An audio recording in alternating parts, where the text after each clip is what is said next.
Hello and welcome. I'm educator Zach Gordon, and I'm here with another JavaScript and WordPress API case study. I'm really excited to have on with me Bradley Kirby. Bradley, say hi to everyone, man. Hey everybody, thanks for having me, Zach. Good to be here. I am really excited to have you. I've been following your work since Wallace Theme first started getting circulated in the news channels around, and we're going to jump into everything about this theme. But first, could you just give folks a little background about yourself for folks who don't know who you are? Yeah, my name is Bradley Kirby. I guess I started out and I was an Android developer a few years ago, and I wanted to get into the web space. I wanted to combine the best parts of a native application design, but I didn't really like the closed sort of ecosystem. Android's open source, but you had to use a specific device and things, and the web just seemed so much more open to me. So I wanted to get into that, and I thought the best way to get into making products for the web was the biggest CMS thing that powered 27% of the web. So I got into WordPress, and actually it was through some of your videos that I started learning. Hey, no way! Oh, funny how that comes out. Cool. Yeah. Nice. Okay, so you came into it outside the WordPress world, which is really interesting and something I'm looking forward to more folks like you who aren't necessarily already using WordPress and discover what JavaScript is or what an API is. You were coming from an Android world, didn't like some of the things about that. This appealed, and WordPress appealed for the same reasons. So that's really cool. At what point did you decide, I'm going to approach this in a slightly unconventional, maybe for WordPress standard and history way, and go about building this Angular theme, which Wallace is? So what was the impetus leading up to that approach? So I've only recently kind of learned what is conventional. So I came into it just wanting to build a kind of a single page app, and so that's where I started. And I Googled around for a couple weeks before I started doing anything, trying to find a theme like Wallace or something better than Wallace even, and I found nothing. But what I did find was the REST API project, which at the time was still sort of in development itself. So I thought, well, this is a perfect time to learn web design, to learn WordPress, to learn JavaScript development. And so that's kind of how I got into it. And then just recently, through the kind of problems I've been having with integrating that into the main sort of WordPress ecosystem, have I learned how to do things the traditional way. So I've been sort of a 180 from your typical probably WordPress developer in that regard. Wow, so funny, so cool. So when you came to this project and when you came to WordPress, did you already know Angular? Did that take you a while to pick up? And what made you choose that of probably some other frameworks that might have been around at the time when you made that decision? Yeah, I didn't quite know Angular. I was completely new to web design completely. So I was learning. Oh, wow. So this was one of your HTML first and CSS projects too. Yep. It was really my first project into the whole web ecosystem. But I ended up picking up Angular. I knew I was going to need some heavy lifting JavaScript. So I was looking at the big SPA application or the big SPA frameworks at the time, and at the time Angular was kind of the big one. React was either not out or it was just coming out, and not many people were using it. So my philosophy with that kind of stuff, if you don't have a really strong opinion on which one to use, probably the best thing to use is the most popular one, the one with the most support, the one with the biggest backing. At the time, that was Angular. But if I was starting today, I might use React, just because that ecosystem seems to be kind of pulling into first place in those regards. So for me, it doesn't make sense to switch to React because I've already invested so much time in Angular. And what I have sort of seen about it is the difference doesn't seem to me worth the switch. But if I was starting today, I probably would start with React for those reasons. Interesting. Well, that's probably some helpful feedback for other folks to know about. Okay, so again, this is kind of a unique case. You're coming to all of this a little bit fresh and new. How did you go about from a high level approaching this? You said you were taking a single page design, but what was the goal of the theme itself? Was it more a blog style? Did you want this for a certain project, or did you have an outcome in mind, or were you just playing around and seeing what happened? Yeah, I think my goal is just more general. At very first, I just wanted to build something for myself, to build a theme for myself for my own website. But then the goal sort of broadened to become to learning how to build themes that in a more general sense, brought what I liked about Android app design and mobile app design onto the web and into WordPress, where it can be distributed more broadly than in any other ecosystem. So it was really this client-side rendering, technology that really fascinates me, continues to fascinate me, and that was really what drew me to the single page app design.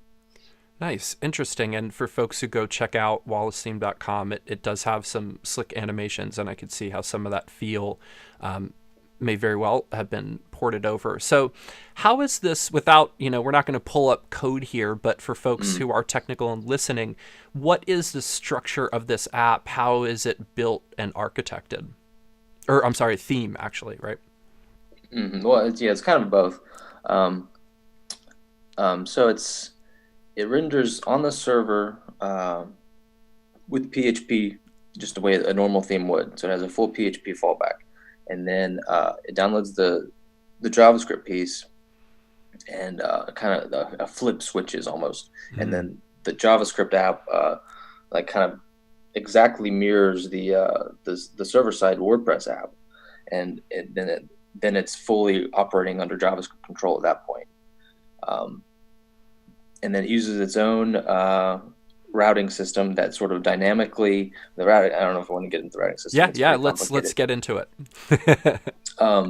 So WordPress has a pretty opaque routing system. Like there's no real way to sort of know what exact template you're going to get out, like through the REST API. Anyway, it's opaque. And so what I ended up doing with Wallace was I would query the server for basically like shells of posts and shells of pages. So I would just get back from the API a title and the URL for it.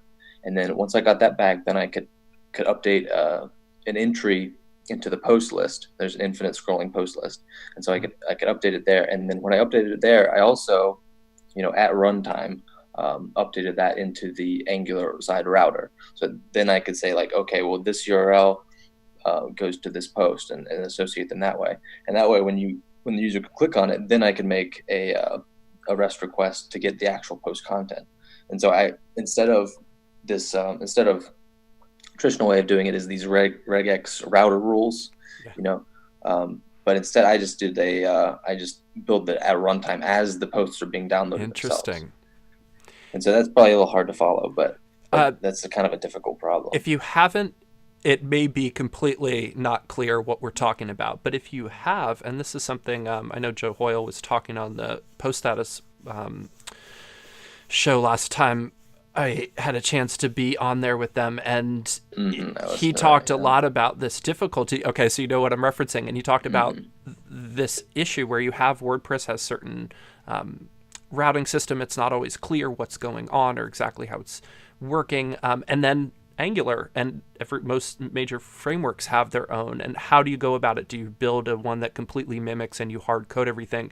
Or it sounds like you're taking an interesting, slightly more dynamic approach to that. I had one question, just to backtrack a little bit. Do you have a full styled theme built with multiple templates, or is it just a single index.php template as the fallback for running everything on the PHP side? Because you did take an interesting approach, which does have some pros too, of pushing everything by default with WordPress and not having it all get kicked into the JSON and having to wait and load the JavaScript that way. So I actually use Twig on the back end for templating. Okay. So there are separate templates, but I don't necessarily do it. Or I'm sorry, I meant exactly. PHP templates, like at page.php or single.php or things like that, or is it all just an index PHP file running everything from the PHP side of the WordPress theme before the JavaScript takes over? Yeah, Twig is the PHP framework sort of thing. So I hear Twig and I hear handlebars and mustache. I know there's so many things, but yeah, Twig is the PHP templating side. There are separate PHP templates. And the reason I used Twig was the syntax really nicely mirrored the Angular templates, and so you could use those double curly braces to output just the content, instead of having to do these echo strings and stuff the way that WordPress is typically done. Nice. So did this architecture, did it evolve or change over time? Was this kind of your first approach to it, or has it been modified? And do you see plans of, oh, I'm sure getting in this deep with it, you learn more as you go and maybe have thoughts of, oh, if I were to do this completely from scratch, or how you might expand it there? Oh yeah, this is probably the third or fourth complete rewrite iteration of it. I don't know, a year or two ago, I had a theme called Red Eye that did sort of the same things, but it didn't have routing, didn't have Mm. a server side fallback, it didn't have a bunch of stuff. So this was definitely, all these things were iterated over the past couple of years to sort of come up with this architecture. And yeah, of course, there's still improvements to be made. Nice. So another nice thing about your theme and having that mobile background are there's some nice animations, and it's not just like you click and everything disappears and reappears. You do have a nice fluid feel to it. Could you maybe talk us through how you approach that, maybe from a high level, how you wanted it to feel, and then down to the specific animations, how you were doing that between page loads and things like that, or quote unquote page loads? Right. Yeah, I think conceptually, I read this quote somewhere, and I wish I could remember where it was, but uh, this quote was like this guy was talking about the difference between client-side rendering and server-side rendering, and he said that server-side rendering, when you page load, the whole universe is destroyed, and so like everything gets wiped out, and the app just starts from scratch if you consider it as an app. And in a client-side rendering world, you have complete control over what stays and what leaves, and so a lot of times when you're clicking on a link, there are elements on the page that are just being destroyed only to be reloaded. Mm. And so it makes sense, just from the highest level UX perspective, that you would want to keep any visual elements on the screen that you can in between these transitions. And a lot of the times, it's not going to feel like a page load at all. You're just going to want a new URL for discoverability and sharing reasons. Um, and so what was your exact question again? Why, how I think about it? I mean, Yeah, so so that's a that is, really good answer from a high level, and then was mhm, curious too how you went about implementing it. So there are some things that are staying the same on each page, and then there are right. some things that are changing, and there's a little bit of animation and slickness going on with that as well. Uh-huh. Yeah, from an implementation perspective, Angular actually has a very nice animation API, Okay, so and that's what you're using. it takes advantage of the JavaScript or the web animations for JavaScript API, which is I think somewhat experimental, but there's polyfills for it, and Angular like kind of tags into that, so it makes your animations more data driven. And for simple animations, I still use CSS transitions, but Okay. for the real heavy lifting, I use the web animations API for Angular. Nice. So you said this is your couple revisions into this. What has, and it's been primarily, or started off at least a project for you, but it's also gotten some traction, written up on WP Tavern and some other Hmm. places. What has that been like for you? Have you seen other people really trying to use it and play around with it? Has it been just more of notoriety because not many folks are doing this at the moment?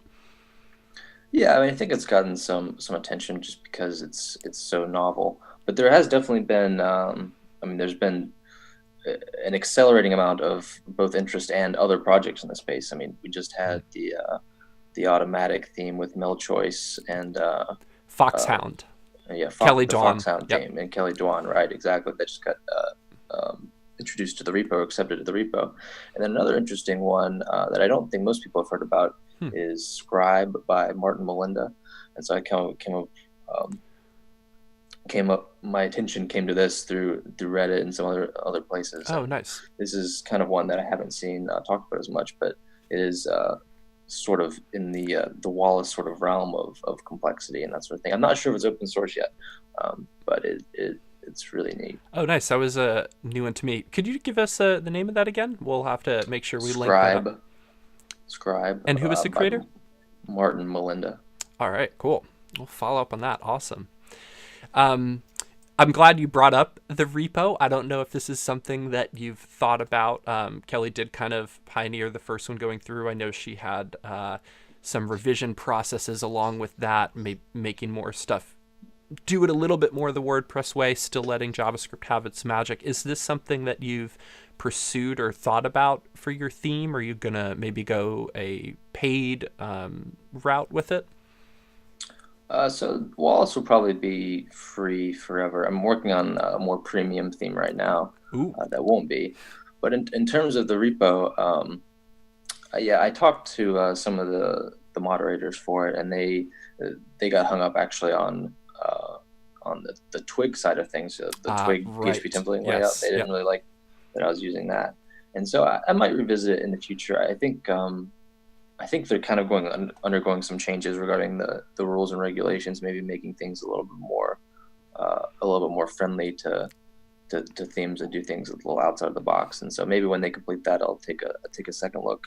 But they, for good reason, have over the years, I think, been pretty stringent with that sort of thing. But so it doesn't necessarily fit with what I'm doing now, but maybe in the future it will.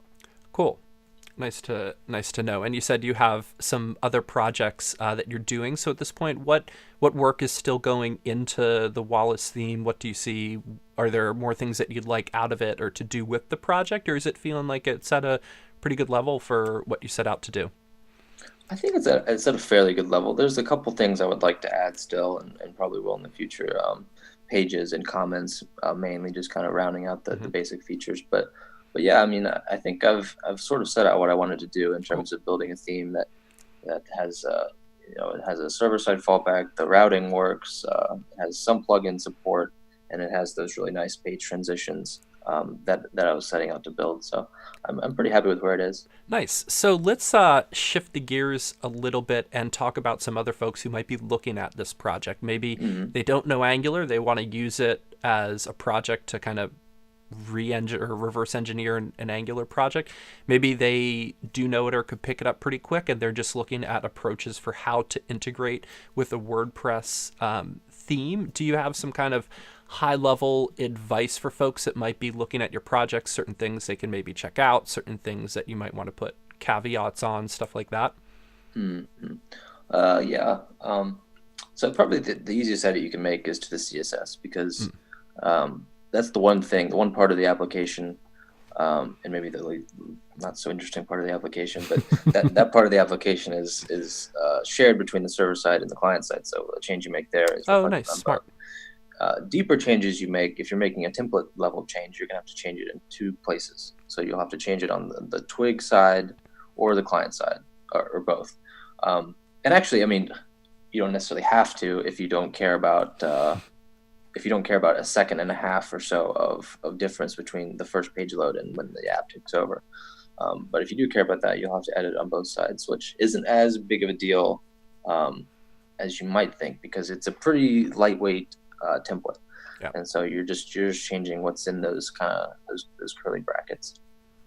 And then going deeper, if there's something that the app, if there's a piece of data that the app is not currently getting from the API, then you'll have to go into the yes, where I've defined, because it uses custom routes or uses custom endpoints, API endpoints. So you have to go into the custom API endpoint and add or remove whatever piece of data you need from there. And then once you do that, then you can mess with the templates. Oh, that's a great thing to point out. So you are setting up some of your own custom endpoints to get exactly what you needed. Yeah. And the main reason I did that was because I'm loading what's called like a Wallace post preview, and this is a post without any of the content, and that's so I can pre-populate the post list without really expensive network requests. Nice. And where was I going with that? Oh yes, I needed to do that because technically you're not supposed to strip requests out of the API for the base level requests. And so I talked to Ryan McHugh about it. He says that you should build your own endpoint if you're taking data out. And that's a really good point, just in general for folks, that just like you don't want to edit core WordPress files, you probably don't want to edit core endpoints, especially removing things. There are some dependencies and other reasons for that, but really it's not too hard to set up your own custom endpoint. So if someone were jumping into this project, that's some really good advice. The CSS is a master one, so it works for the front end, back end, really smart. There's going to be some PHP fallback templates you'll have to tweak, some JavaScript templates, maybe some custom endpoints that you might need to modify data if you need more, take it out. Now, if they were to come in and want to extend this to add things like pages or custom templates, or maybe just take your basic framework with some nice animations and routing and working and do their own stuff with it, that's completely different. Would that be a fairly simple process? Are there some custom things along the way that they'd have to know about in order to do that? Yeah, so once you're like, that would be like the sort of next level, deeper level of complexity. So you'd have to know Angular pretty well and TypeScript pretty well in order to do that, and then and see specifically how I've structured the app, or structured the files and things. So probably a good place to start there if you're looking at that sort of deep level customization is I wrote a fairly in-depth technical blog post on the architecture Awesome. at We'll link that up. blog.wallacetheme.com. And so you should probably read through that if you're looking to make super deep technical levels customizations. And what kind of documentation can folks expect jumping into this? You have that great write-up. What about the inline documentation? Are you really just kind of writing for yourself, assuming folks will know what's going on, or are you also writing in a way of folks maybe not having a frame of reference for the whole big picture? Yeah, there's not a ton of documentation, especially inline. So the best thing will be that that blog post I recommended. And if you have problems, like I have no problem with you opening up an issue or contacting me on Twitter or whatever. If you're really digging in deep, if you're putting in the time, I don't mind putting in some time either to help you out. And that sort of thing will inform future documentations and things for it too. So definitely. Perfect. Yeah, hoping to increase some publicity and folks learning, so maybe they could contribute. It's always nice to have a good jumping off point. You did mention TypeScript, and I know we've chatted. So this is currently built with Angular 2 or 2X? Or 4 now. 4, yeah, version 4. Okay. 2, everything past 2 is the same thing. It's not a rewrite. Yeah. They switched to semantic versioning, but yeah. Okay, cool. So are there well, you've kind of answered this. You said if you want to get into that level, you're probably going to need to know Angular and TypeScript pretty well. So this wouldn't necessarily be the best project for someone who doesn't know Angular at all to pick it apart and take it further? Or what are your thoughts on how much it makes sense if you don't have some of that background knowledge? Yeah, I would say if you don't have some of that background knowledge, you're not very interested in Angular, this might not be the project for you. I mean, I still encourage you to check it out, and maybe just reading through the code, it'll become the sort of project for you. But I definitely don't want to give anybody the impression that it's going to be an enormously easy undertaking to make deep changes to it. Well, fair. And on that note, I don't think it was probably an easy undertaking to, take this on. So I'm really glad that, you have done this project, that it's out there, that you're iterating and you're building more stuff. So maybe we could just kind of wrap up with a little, well, before we wrap up, were there other things about the theme, about this context, about this approach that you might want to mention or talk about that comes to mind? So we talked a little bit about routing. The other big challenge is plugin compatibility. And so generally, when you think about plugin compatibility with the client-side or theme like this, the more the plugin alters the front-end content, the more difficult it is going to be to integrate with it and add support for it. So something like an SEO plugin should really work pretty well. And things like a caching plugin shouldn't be an issue at all. So backend stuff shouldn't be an issue, but integrating something like a page builder, that might not be possible. Or if it is possible, I haven't figured out how to do it yet. Anything's possible, but the more front end manipulation your plugin does, the harder it is going to be to integrate with the theme like this. So that's something to keep in mind. Do you think folks will have to maybe take a 2-step approach? Like if your plugin is doing stuff that's modifying the front end a lot, maybe they need to have a pure data version that's just pumping out what you would need to rebuild. I mean, a page builder, that's kind of the highest use case. I'm thinking smaller embeds or customizations, things like that. Yeah, I mean, I think that is why one reason why having a PHP server-side fallback is so important, because you could be able to just detect when these sorts of plugins are active. And this is what I do for the customizer. I just disable a JavaScript, and so it just reverts back into a normal theme. And so that's one way of handling it.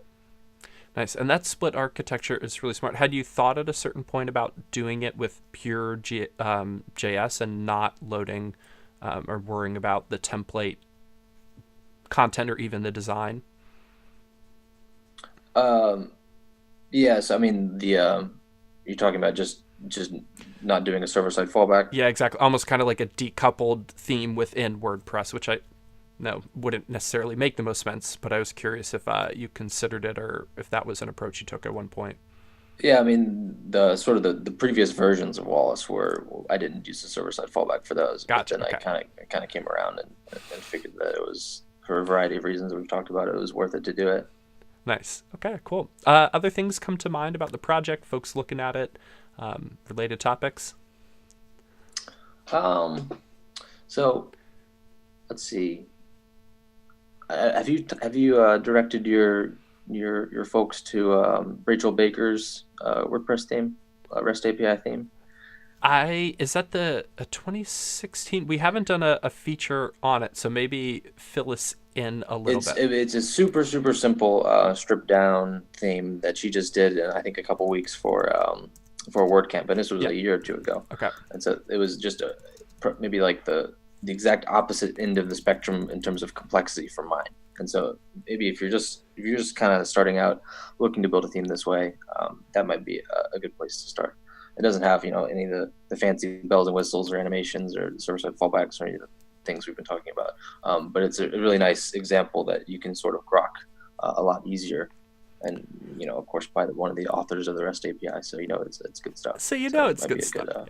Yeah. Cool. Perfect. We will make sure to link that up. That has passed by without me noticing, I think. Unless I see. Yeah, I don't think it got a ton of attention. I had to do some Google foo to find it myself. Cool. Well, I will pursue that a little bit. Again, dude, thanks a ton for the work you're doing, for sharing this. Just so folks know, what could they potentially expect from you in the coming year? And will it maybe be more of this JavaScript and WordPress API-driven development? Yeah, it will be. Right now I'm working on an e-commerce, WooCommerce theme that uses these techniques.